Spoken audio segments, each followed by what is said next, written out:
From the art of the deal to keeping it real. Live from the Simply Vegas studios, it's The Power Move with John Gafford. Back again for another fantastical, wonderful episode of The Power Move. I am your host, John Gafford. Colt is off today. Connell is off today. If the only reason you listen to this show is for them, you might want to just go ahead and skip to another episode because you're going to be a little lost today. I'm not alone in the studio today. I'm not alone. I'm sitting in the studio, blessed for all of me and for all of you guys today, is Jeff Fargo. And let me explain a little bit about who Jeff Fargo is. Jeff Fargo has become a little bit of call him a legend, call him a stallion, a stud, whatever, I don't know, whatever you want to say it, in the title industry, of which I'm in, of which we own a business in the title industry. And Jeff is one of those guys who has made a name for himself and built an exceptional business in that space by not just being a great salesman himself, by being able to sell the products that he sells, but also by teaching others how to do that as well. So welcome to the Power Move. Thank you, sir. How you doing, buddy? My pleasure. I'm well. So good. So I always like to start this out, man, because anybody that's a good salesperson, and today what we're going to talk about is, of course, it's going to be sales. So if you're in sales and if you think, man, I'm not even in sales, it's not what I do, you're still going to want to listen because trust me.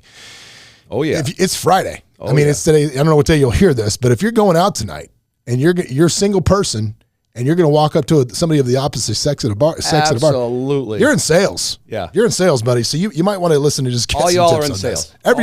Everybody's in sales. So Amen. So take a listen. So I always like to start this out, man, because I find that highly successful people, there are things that have happened in their life, and there's similarities, if you will, as you go through it.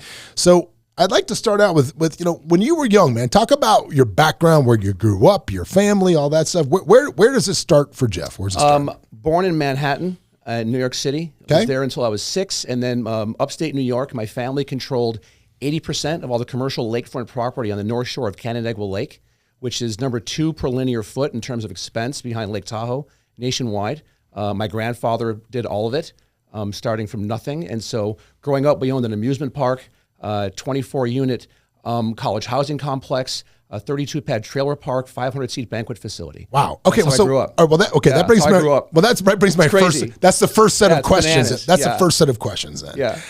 I am a firm believer in tough times build great men, soft times build weak men, and quite frankly, it scares the living shit out of me every time. Yeah. I take my kid I take my kids somewhere, they get to do some of the stuff that they get to do. I'm always looking at them like, am I ruining these children? So obviously, you grew up in a pretty decent household. Oh yeah. So my first question is, were there times in your life? Because I'll be honest with you. Right, because I'm kind of the same way. I didn't grow up hard. I mean, I grew up in a weird sort of a situation where my father was an attorney, wound up being a judge, but got divorced from my mom when I was very young. And some things you should never do. I think one of which is play pool for money against a girl that has a dragon tattoo in her own pool stick. I think that's a bad idea. And I think also divorcing a Southern lawyer in his own hometown in a small southern town, that's a bad move too. John Grisham novel. Yeah, exactly. No. So my mom didn't exactly get the best settlement. Yeah. So, it was weird because we were like the poorest people in the nicest neighborhood, if that makes sense. Yeah, and it was a weird sort of thing, but there were times based in my life, because I don't have that David Goggins story of grind, you know what I mean? And there was probably times in my life where I could say, maybe I was worthless. Maybe I didn't go so well. And to be honest, I would say that I probably started clicking on all cylinders. I mean, I had cool jobs that made a bunch of, didn't make a bunch of money, but they were cool. But I would say I didn't really become what I would deem myself as successful until my mid 30s. So like, where were you with that? Like, where were you? I was, and I'm 52 now. Okay. I literally, the light went on for me. I was 45, 46. Okay. And my wife at the time became pregnant with our 3rd child. And she said, and she was a teacher here in Vegas, 7th grade at Del Webb. And she said, our other 2 kids, I had to be home to, raise them and be there. I wasn't home. I was working. And so I want to be home with Jack, with our to-be son. Yeah. And she said, can you step up financially? And I was at a local title company here. It was my 3rd year at that company. And I said, yeah, I'll do it. And that was it. And it was the thought of fear, really. Yeah. Fear of failure. Fear of making it go. Fear is a great freaking motivator, man. Fear is awesome. And so that's really what got me was I knew I had to make a certain amount of calls every single day to get in front of realtors. To get where it was. And there was times I'm in my driveway at my house and I couldn't go inside until I knew I had to make 3 or 4 more phone calls. And I did that. Wow. Yeah. That was the big one for me was another child coming. And then there it was. And that's my job is I feel I'm traditional that way. And if she wants to stay home. Okay, awesome. And let's do it. Let's roll. I've got this. Well, let's go back to the silver spoon. Oh yeah. Apartment owning, amusement park having. Oh yeah. So you graduate. I was a mess. I was a mess. So I'm gonna guess. I'm gonna try to stereotype you here based on that information. Do. Profile away. I'm gonna go C student in high school because you could get A's on all the tests, but you never did your homework. Agreed. Okay. Yep. Okay. That's me too. Same thing. All right. There it is. Did you get enough? Did they have enough juice to get you into college? Football got me into college. Football got you into college. Division III school, St. John Fisher College in Rochester, New York. Okay. Got me in. Got you in. Football got me into there. All right. That's what happened. So I'm guessing also, I'm going to guess, so you're playing football for them. Yeah. And this I'm going to go either way. Maybe, did you join a fraternity? No frats. You did not, there. because small school. But partied, had a good time. Yeah. Stayed a 5th year. Took a second major, convinced my mom to pay for... You were Tommy boy. Yeah. You were Tommy boy. Convinced my mom to pay for a 5th year of school because there was a recession happening. All right. Is what I said to my mother. She was like, okay, fine. She didn't care. And so, stayed a 5th year in school just to party. That was it. That was it. That was it. That was me in school. So did you graduate? Oh, did yeah. you finish? You did? Yeah. You have a degree? I have a degree. Good Double for major. you. Political science, communications, journalism. Well, let's back up. I'm going to back up another step then. Please do. So again, I like to say that success leaves clues. As a kid, I always ask everybody this, what was the first hustle for money? I worked with my dad. My dad's always been in sales, was in New York City, and he sold life insurance. And so we went to gun shows and flea markets every weekend, and we'd sell knives. And he was knife man, and I was, you guessed it, knife boy. You were knife boy. And we had showcases on 8-foot banquet tables, and people would come by, and on the back of every single knife and a little sticky note was a number. Whatever I got above that number, I put in my pocket. I was 10 years old. So dad was letting you work on the arbitrage at 10 years old. Exactly right. I love that. Yeah, one of the best salesmen I've ever been with is my dad. I love that. He's amazing. I love that. Yeah, and to this day, I have at 60 years old, a Louis Vuitton men's attaché case that's a glorified laptop carrier for me. That was his first big purchase from his first big deal he did at MetLife in Manhattan. Oh my God. I went to Louis Vuitton and bought this bag, and 5 years ago, I went back to upstate New York. He said, "You're a better salesperson than I ever will be. Take this." And what a great compliment. It's amazing. It's always great when the old man kind of validation. Yeah. Validation. My dad, before he passed, said something to me that was I thought was great, which was, he said, you're going to, I know you'll be more successful for me because you're willing to take risks that I never was. My dad was always super conservative. He always, he was, like I said, he was an attorney and a judge, but he always owned like weird things like, it's like shrimp boats, like straight Forrest Gump. Yeah, I was going to say. Like they had shrimping boats. I mean, he didn't go shrimping on them, but they owned shrimping boats, That's right? Great. And just ran like tree farms. Like he would own, right? Just stuff like this where they grow pine trees, and every winter they would sell the pine straw that fell down to the landscapers. Yep. And then once every 10 or 15 years, they'd cut the trees for pulpwood. You know what I mean? It was just, nothing flashy that was going to get rich quick, but it was just always just kind of a slow grind stuff. So in college, did you play football the whole time? I played my first 2 years and then blew my shoulders out and said, I'm done. That's it. Done. That's it. I'm out. And then just became a social butterfly and started bartending. So you're bartending. So you're bartending. Bartended at the Patham's, the college bar in East Rochester, New York, everybody from St. John Fisher went to. That's funny. See, because I see a lot of similarities here, and I always like pointing out similarities. So, one of my first jobs, like I was working like crappy jobs, and then I bust my first table when I was probably 15, and I was done because it had nothing to do with, the whatever they were paying me an hour, whatever the $4 an hour it was I was being paid, it was that tip out at the end of the night. And then I was finished. So, went from, being busboy to being waiter to learning how to bartend at 18. And I was actually the bar manager of a bar when I was 18, because in Florida you could do that. Yeah. And then I actually owned part of a bar when I was 20. Awesome. A college bar. Jesus, I love So that. So I spent in a lot of great years in hospitality. So that kind of became my life, and it's hard. And if you're one of the people that's listening to this, man, if you are somebody that is in hospitality, all right, and I give this same advice all the time, it is very easy. And I saw people over the years, I own nightclubs, and I went up owning restaurants, owning bars and stuff, and I saw people, get stuck in that puddle, man. Get stuck in that rut of go in, make your money, get off, go to whatever bar is still open after you get off, drink the night's winnings, and then get up and rinse and repeat. Yeah. If you are in the bar business, you need, or even the restaurant business, you better be in it to do one of a couple of things. Number one, start saving your money to get into management. And the only reason you get into management is to learn how to own the place. That's the only reason. And there better be a path for you to get to A to Z, because if not, a lot of people get sucked into that. Evolve. You have to evolve. I was washing pots and pans at Caruso's Lakeshore House, my family's banquet facility, restaurant, at 8 years old, 9 years old. I'd ride my bike down there because my mom ran the place, only child of divorced parents, so did it to be near her. Yeah. And got paid, slave labor wages, but didn't care, whatever, and just did that and was fine with that. Yeah. But it was, I saw the bigger picture, because even though I was doing that, I saw how my mom would run it. And I saw her on Excel back in the 80s. Yeah, on Excel. Nice. It was bananas. No, it was, what was it called then? Lotus 123. Lotus. It was Lotus 123. And she was, and that I was amazed by that I saw the back end business part of it, but then also the front end grind of what you're doing. But also completely took advantage of that and had no hustle. I went more because I'm a mama's boy, and I went to go see her. Like I said before, the switch didn't get flipped to me until I had skin in the game being a dad. Yeah. Then it was like, you have another human being. But you got a lot of life here. A lot. Oh, I have stories. I have stories. So well, let's not get to that. So you graduate from school, and then you go into what I call the drift.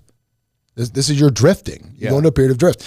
And I think a lot of people that even listen to stuff or watching this come down social media or whatever they're doing, I mean, a lot of you are probably at a place where you feel like you're not where you're supposed to be. Correct. You're just kind of existing. You're drifting. Yeah. And so tell me about your period of drift. My drift was, I moved from upstate New York to Manhattan, lived on the Upper East Side of Manhattan, and sold copiers for Canon.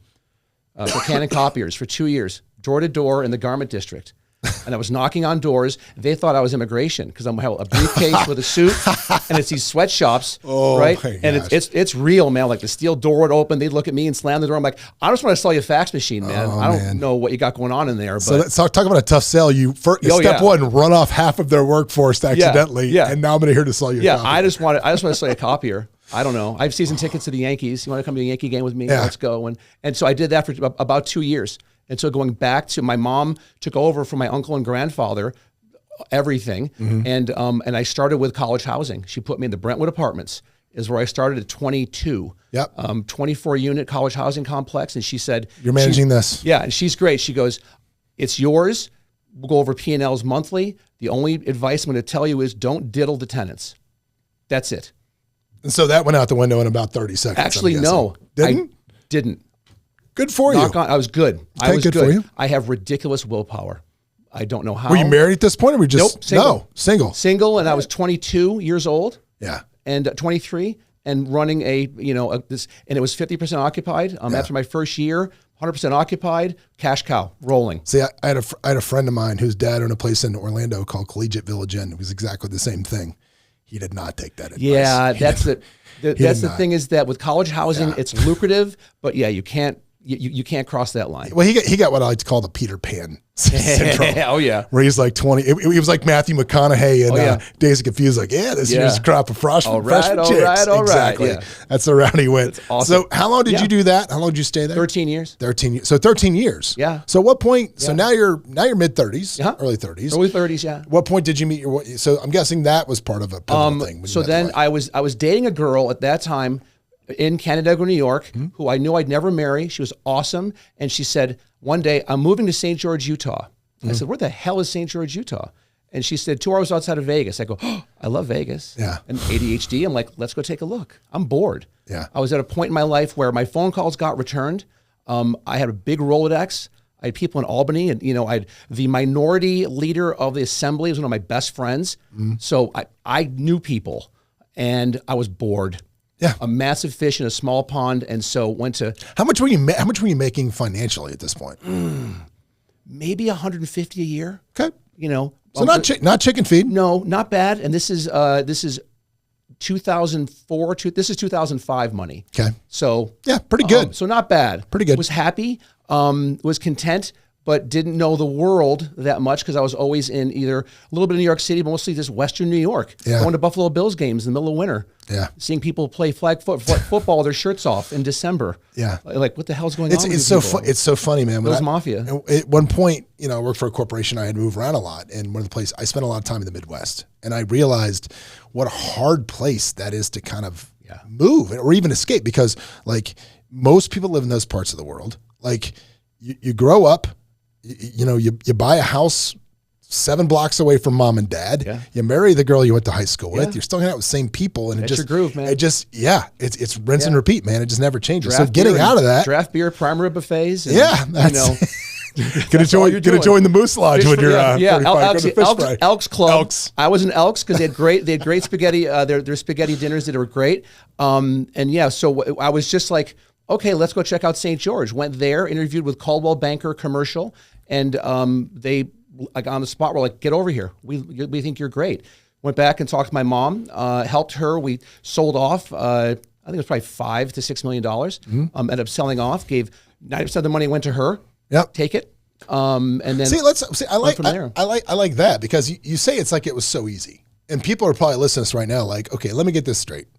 This dude cast a $150,000 job into the wind on a whim to go see what else was out there. And I think that in itself, man, takes a certain kind of moxie. And again, it's about risk.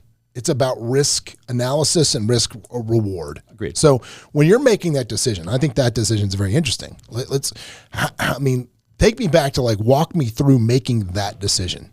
It can't be as easy as you said. Well, to me, it was more about, is the squeeze worth the juice? Yeah. And I was just at a point where I love Canandaigua, New York. I go back almost every year and bring some of my kids with me because I have family. My dad's still there. I have friends there forever who I love and adore. Mm-hmm. But I was bored there. Yeah. And so I really thought about, is this where I'm going to spend the rest of my life? Mm-hmm. And for me, the economics of it was I could move to St. George. This is back before the bubble burst. This is 2005. Oh, right. You're like, the market's screaming. Market's rolling right now. Amazing. I'm going to freaking kill it. Everybody's going to be a millionaire. Right? These guys are already saying, hey, we have plazas that we oversee. You could do tenant rep deals and done. We'll give you a book of business because of your hustle and who you are. Yeah. Which we can get into that in a second, how I did okay doing that. I cold called all of downtown, all of St. George proper, every single business there. As a commercial broker, just went and knocked on doors to introduce myself. No one had done that before, and I got business from it. But we'll get to that in a second. Yeah. So for me, it was more about, okay, I could make the same, even more money with half the taxes, and it doesn't snow that much in St. George. Yeah. Because in upstate New York, it's brutal. I've told all my friends, even my dad, if you die in the winter, I will send Kentucky Derby style roses to your funeral, but I'm not coming. I'm not coming back. Love you. Not coming back. When I left summer. When I left Detroit, was it Detroit? I think it was Detroit. I told people when I left Detroit, because when I was in corporate restaurants, I would, be in a place for a certain amount of time, and I'd say when I'd leave, I'd be like, oh, I'll see you guys later. I'll come visit. You'll see me. When I left Detroit, I'm like, you guys will never see me again. Gone. Like, deuces. I won't book. I will not book a flight that flies over this place. I am out, and you'll never see me again. That's Detroit. If you live in Detroit now, I'm sorry if I offended you. If you live in Detroit, I didn't mean to, but there you go. Yeah. But that was it. Really, it's just But it wasn't okay. So. But you didn't. There wasn't really a burn the bridges type moment. Like you could have always gone back. Mom would have welcomed you back and found something. Yeah, and I had built such a great and luckily earned it a name for myself in my little town of Canandaigua. It was front page news when I left. On the Daily Messenger interviewed me, and my picture was there, and it was front page news that Jeff Fargo's leaving Canandaigua, New York. Oh boy. Yeah, it was crazy. Well, just my grandfather. Is there a Jeff Fargo day in? No, God, nor should there be. No, nor should there be. But I mean, my grandfather, Lester Boyce, he started from nothing, and I mean, had an amusement park that there were generations of kids. Yeah. That grew up there. Yeah. Roseland See, that's Park. the guy I want to talk to. I don't want to talk to. No, I'm just kidding. No, please. Him and my dad have been my biggest mentors. And my grandfather passed away. I was 28. Yeah. But there's so much I learned from him that I carry through today, like trusting people, doing deals on a handshake. I still do that. Yeah. I still take people for their word and trust them. Yep. I get burned, but okay, that's somebody else's. That's how they want to do it, and God bless you. Yeah. So I learned a lot that way. If I said right now the amount of money that I have out on a handshake on a deal right now, I don't think anybody would ever listen to this again, because it's one of the deals I have out on a handshake is a lot. But I trust the guy. There you go. And that's, you know what? Go with your gut. That's it. And that's something, if you're listening right now, I don't care if you are 19 years old or 99 years old, go with your gut. Always. Trust your instincts are good. Don't overthink it. Surround yourself with good people to advise you, but your gut's always going to, almost every single time, be great. Yeah. You're fine. Always. So that's what happened. That's what got me to St. George. So now you're working at Coldwell Banker now. Coldwell Banker Commercial. So this is interesting. Yeah. So you started as a commercial real estate agent. Yep. Did a couple resi deals, but 90% was doing commercial deals. All commercial. There. And did okay, not great, because I was still being subsidized by my mom, was sending me money to cover my nut. Makes it easier. Makes it a lot easier. So no fire, no drive. Yeah. Broke up with the girl that I moved out with 6 months later after moving out there, because I found that coming to Vegas with some guys that weren't members of the LDS culture was more fun. And one of the guys had an Amex Black Card, so we're at the Wynn Tower Suites going to Trist.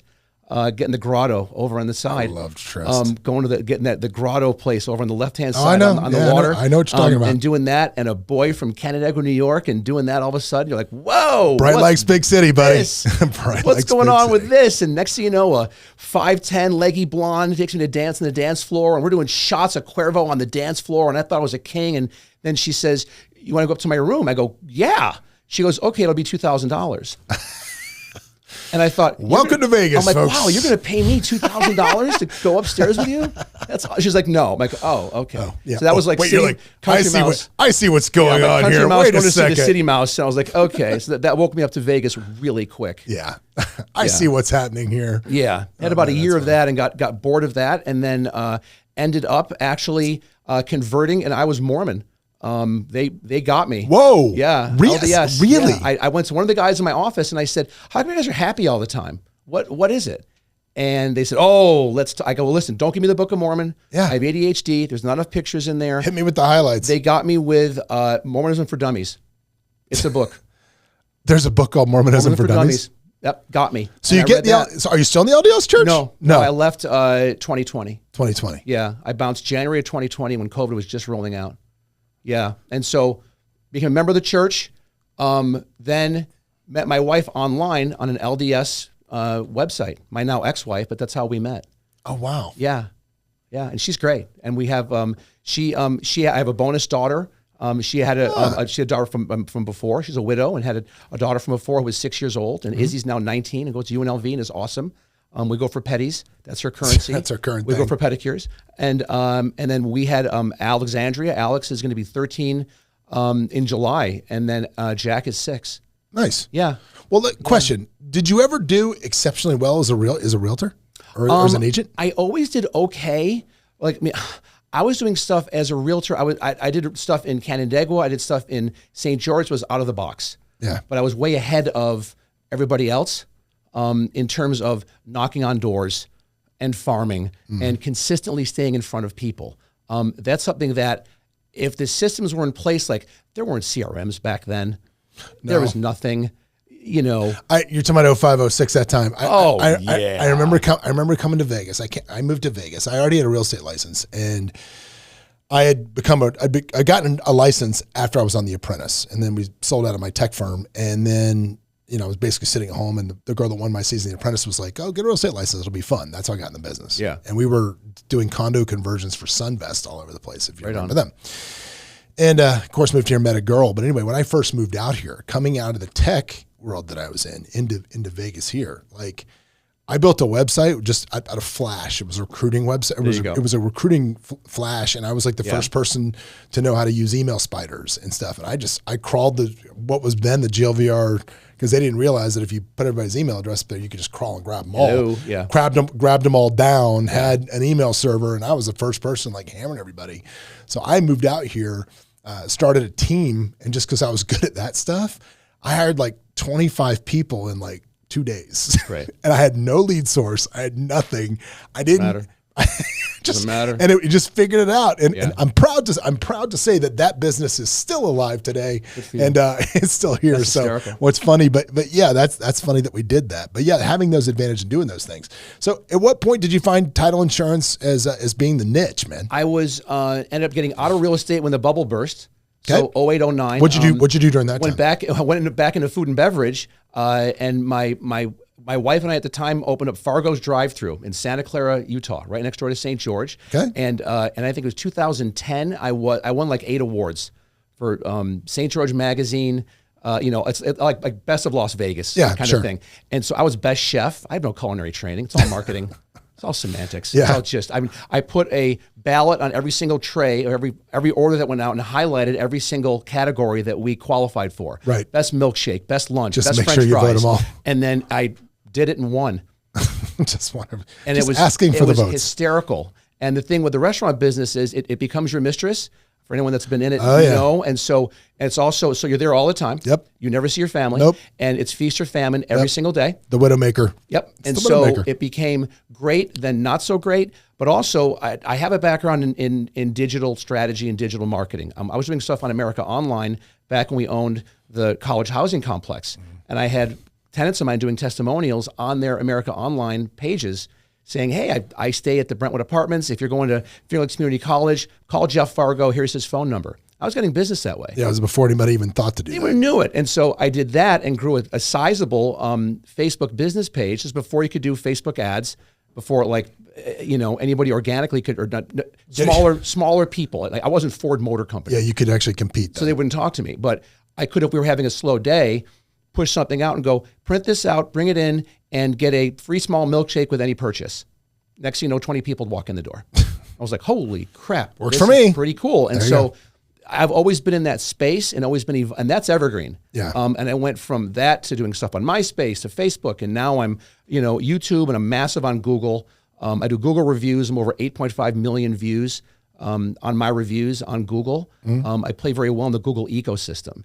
And so that's really that's the water I'm currently playing in. So is that, but Helen Escrow you skipped a step. Right. So was the restaurant business, we were like, we can't do this anymore. The company that I hired to do our website, Innovation Simple, Gaden Levitt, the guy that owns it, said, hey, I need a business development guy. You're really good. Like, I see what you're doing at Fargo's. Why don't you come work for me? Went to work for him for about 2 years, did some stuff in St. George, but then about a year in, he said, hey, why don't you go check out Vegas? Trying to drive some sales down there. Vegas is booming. Why don't you go look? So I became Cato Kalin for about a year. I lived in a casita in Roma Hills. That's right. See, look at that. That's where I live. There you go. Yes, I was a casita in Roma Hills.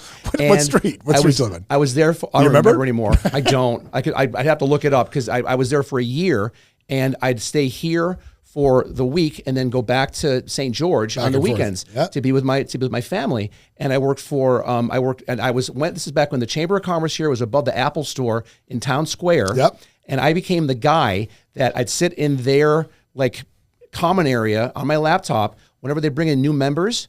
Oh, this is Jeff Fargo. He can help you with your Facebook page, your website, SEO, and all that. And it was like shooting fish in a barrel, and did very well at that. And then got poached by Greenspun Media Group. They brought me in to do ad sales for them. And I was account exec for them. And that's when I got that job. We moved here. And that was a little over 10 years ago. Then moved the family here. Was at Greenspun for about 3.5 years. Was great with the digital sales, the online web-based stuff. But print, I was terrible. I was terrible at print ad sales.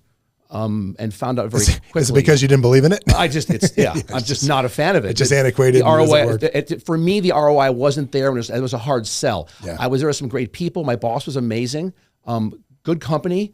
Brian Greenspun's great, but it was like, I just can't do this. And so out, and that was it. See, okay, that's a great lesson for those of you listening at home right now. If you do not 100% believe in what you're selling, you are never going to be good at selling it. Ever.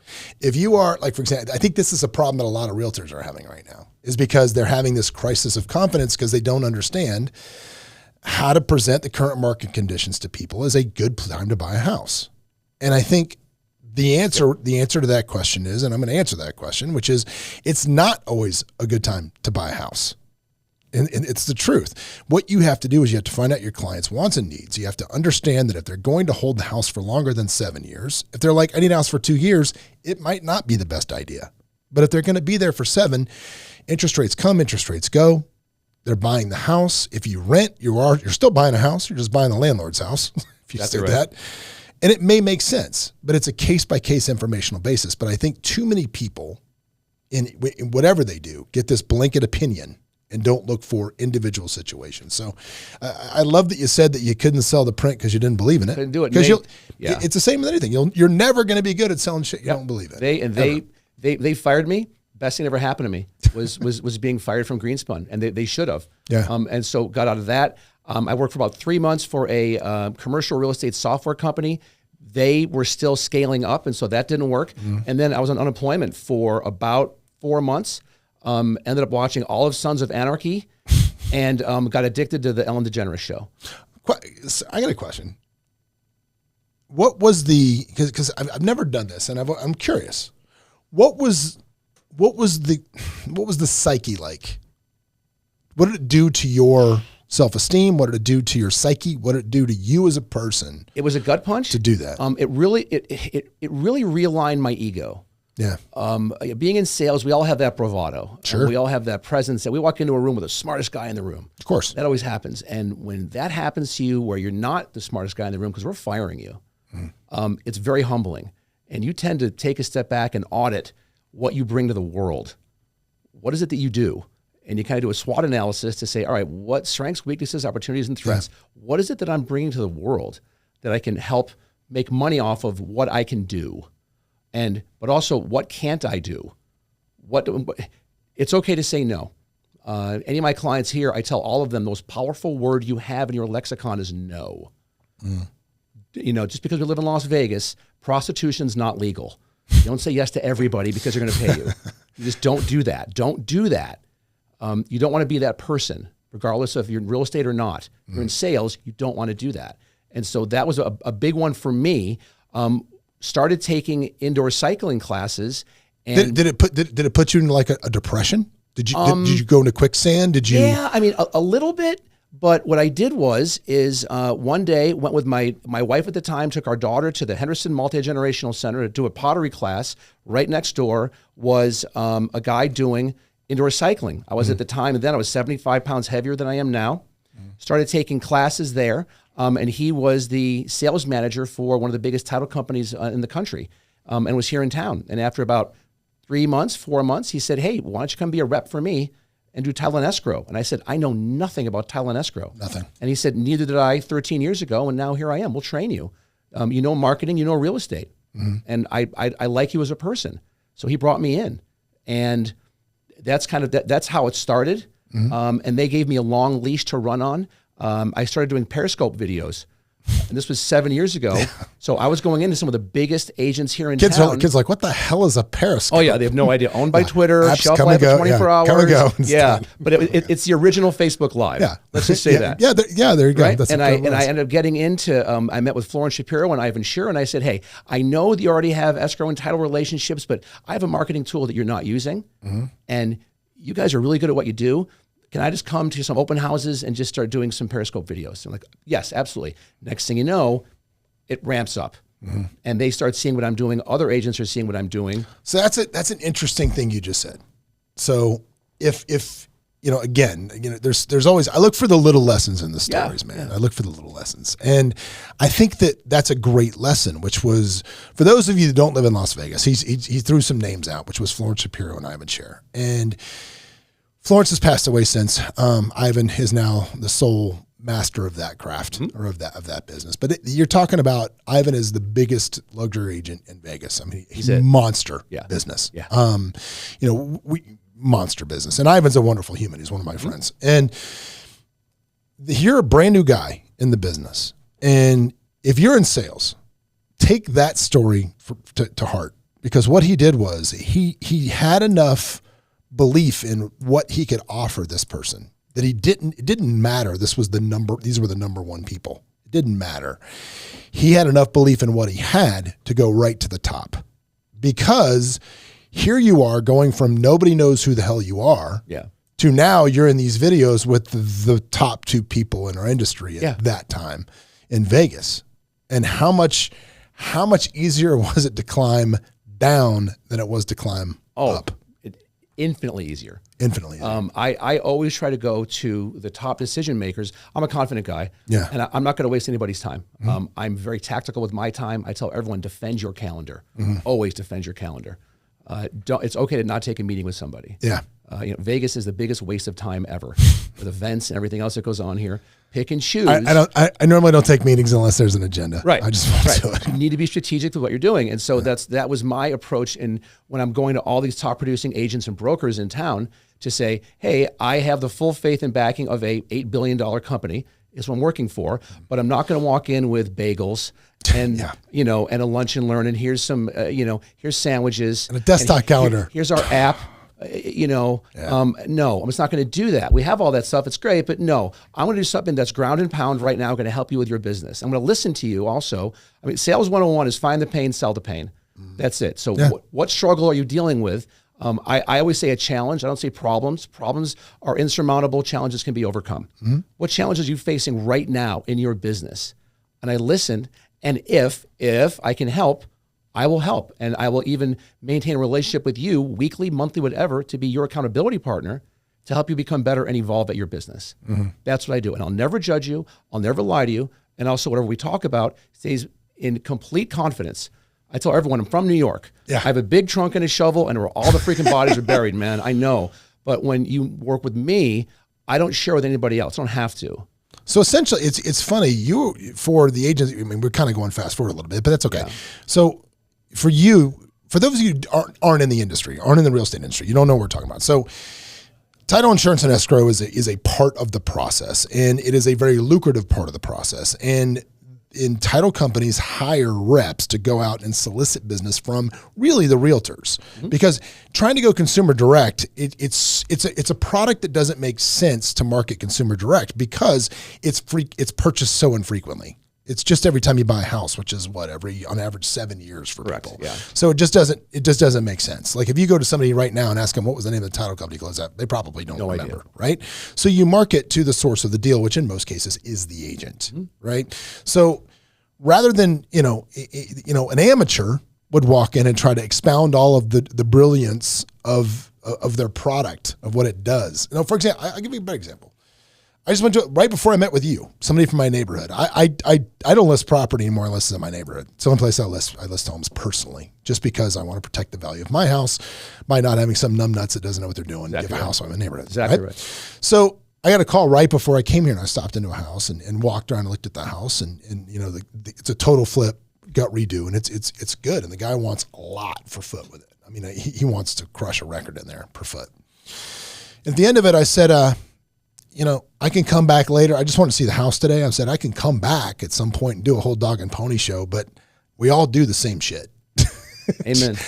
I said, Amen. I'm not going to show you. Everybody's going to say the same thing. Yeah. Right. And he was like, nope. And I appreciate you valuing my time. I'm good. I got everything I need to see just from talking to you. So that's the idea. But the idea was, rather than pitch the bullshit, it's let me cut to the chase of how I can really help you. Exactly right. And I like to say, nobody wants to see the sausage get made. They just want it on their plate. That's all they care about. Yeah. So you kind of made a name for yourself by doing that, by assisting by going right to them and saying, look, I'm going to facilitate myself as a coach. Yeah. Not even forget I'm a title rep. Yeah. I care. That's how you pay me. Yeah. I'm more interested in helping you make money. Exactly right. And I think, again, the problem isn't people need title insurance. The problem is they need more business. Yeah. And if you can help them do for themselves, because obviously with RESPA, we're all of our title companies are very RESPA compliant. Absolutely. We don't do that in my business. Yep. But if you can help them help themselves, I think it's a better move. Yeah. And luckily what I did worked. Facebook ran their algorithms and saw what I was doing on Periscope, and I was the first one in the real estate vertical to get Facebook Live.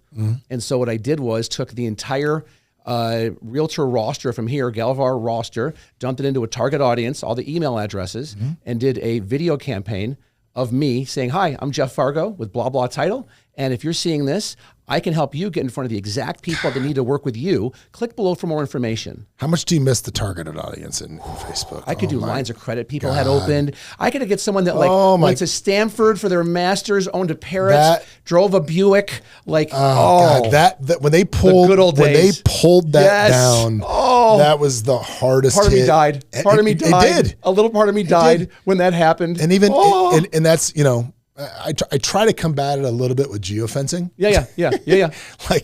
But those are the true good old days of Facebook ads, and people didn't get it, so there was scarcity. So I was the only one doing it. Well, don't kid yourself. It's still happening.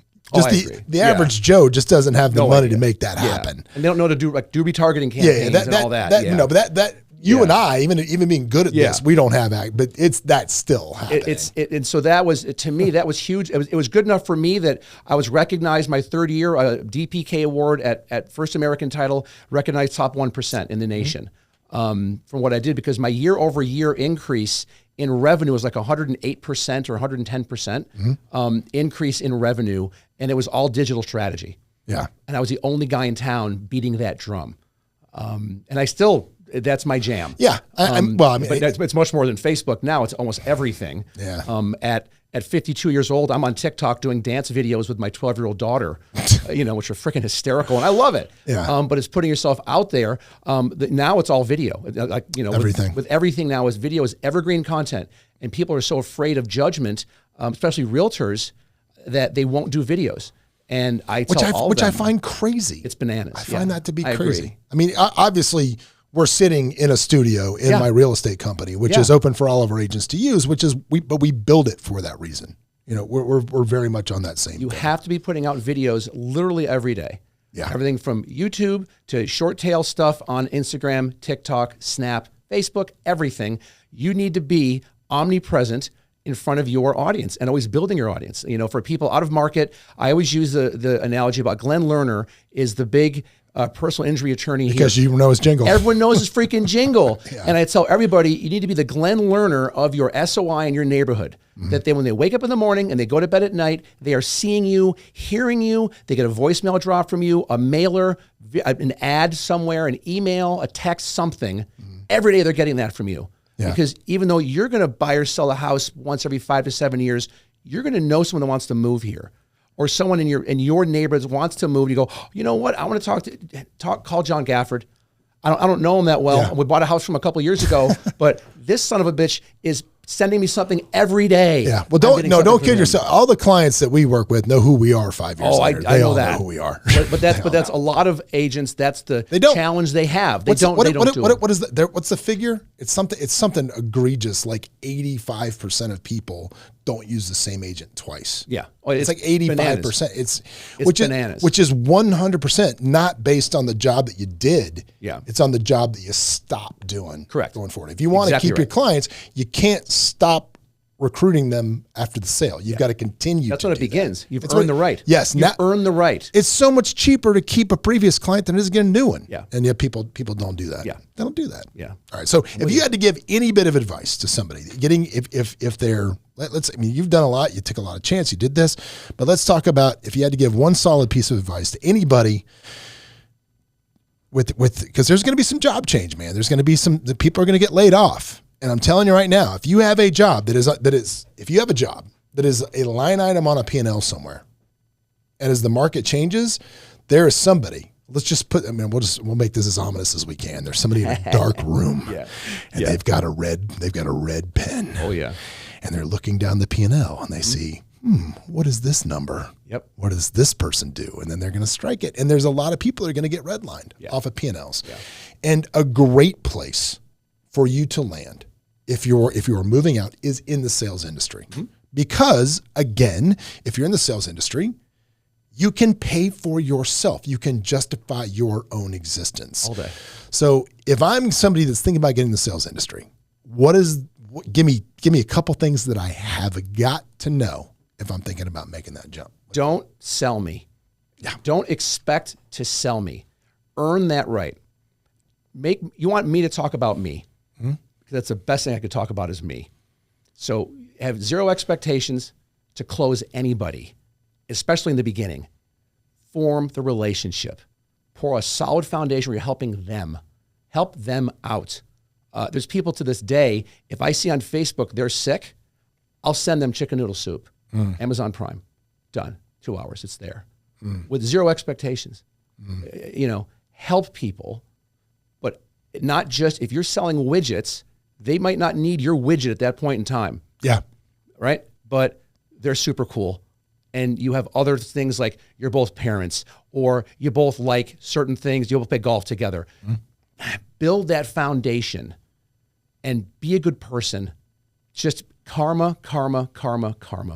The way things are now, people can see someone, if you're coming sideways at them, especially here in Vegas, everyone's selling you something. Always. Everybody's selling you something here in Vegas. Always. And so you've got the shield is already up. Yep. So you're not going to, stop beating your head against stuff like that. Be a good person and come from a position of empathy. Listen to them, put your phone down, talk to them, and see how you can help them.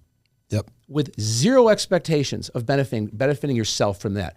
Your benefit is help them. Acts of service is my biggest love language. Well, love it. Well, people can smell it on you. Oh, you get commission breath. They can smell it on you. Yeah, you get commission breath. And they're out. I'm out with anybody. And so that's the biggest one to me. I tell everybody is give. Just give. And you always have something, your time, your talent, money, whatever, but give. Well, it's one of my favorite new quotes, and I wish I could remember which one of my friends said it because it was one of them. They said that giving with expectation is not giving, it's trading. Exactly right.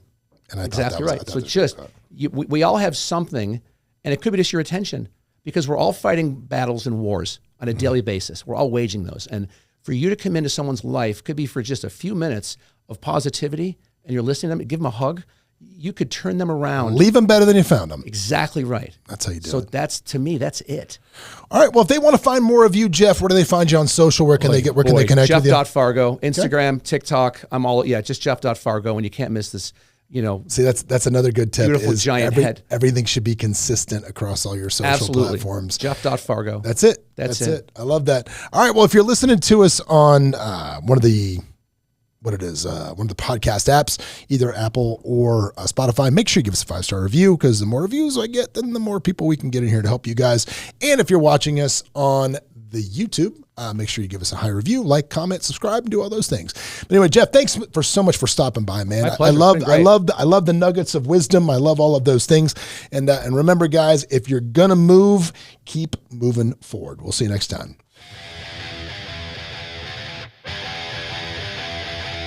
Hey, it's John Gafford. If you want to catch up more and see what we're doing, you can always go to thejohngafford.com, where we'll share any links things we talked about on the show, as well as links to the YouTube where you can watch us live. And if you want to catch up with me on Instagram, you can always follow me at thejohngafford. I'm here. Give me a shout.